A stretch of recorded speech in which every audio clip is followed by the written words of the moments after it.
on senior advisor and son-in-law Jared Kushner losing his security clearance. Before I get started, I wanted to apologize for arriving a little bit late.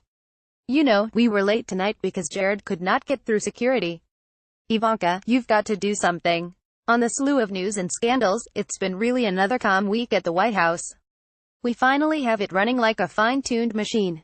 On Vice President Mike Pence's sense of humor, some of you may think that Mike is not a comedian, but he is one of the best straight men you're ever going to meet. He is straight. On Pence's morning habits, he's showing a particularly keen interest in the news these days. He starts out each morning asking everybody, has he been impeached yet? On Attorney General Jeff Sessions. Attorney General Sessions is here with us tonight.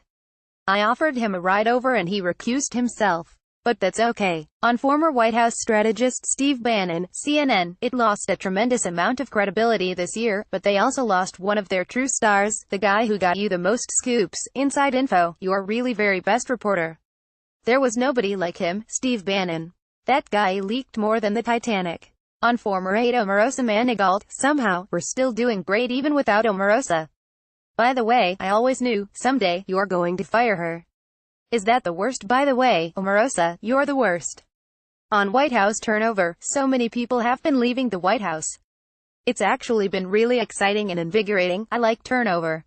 I like chaos. It really is good. Now the question everyone keeps asking is, who's going to be the next to leave, Steve Miller or Melania? That is terrible, honey, but you love me, right? I won't tell you what she said. She said, behave. On the Free Melania hashtag about First Lady Melania Trump, I just don't understand why everyone on the internet and in the media keeps screaming, hashtag Free Melania. Free Melania. Like a #1 hashtag. Free Melania. She's actually having a great time. On House Minority Leader Nancy Pelosi, build the wall. Nancy Pelosi has been trying to come up with a line that's equal. And her line that she announced last week is, mow the grass. It doesn't work. Mow the frickin' grass. That's going to stop MS-13. Mow that frickin' grass. Man, she's crazy, but she's a fine woman. She is. I actually like Nancy Pelosi. On former Vice President Joe Biden's potential 2020 bid, there's talk about Joe Biden, Sleepy Joe, getting into the race. You know what he said, I want to take him behind the barn. Just trust me, I would kick his ass. Boy, would he be easy. On the North Korean conflict and Senator Elizabeth Warren, she said that, Rex Tillerson and I should sit down with the leaders of Iran and North Korea and smoke a peace pipe. I didn't like that, Pocahontas. On the Republican tax law, Melania is even getting some major benefits from it. She can finally claim me as an adult dependent. On his abundant Twitter use, if I didn't have Twitter, how would Jen, Chief of Staff John Kelly and Jen, National Security Advisor HR McMaster know what it is that they're supposed to say that day?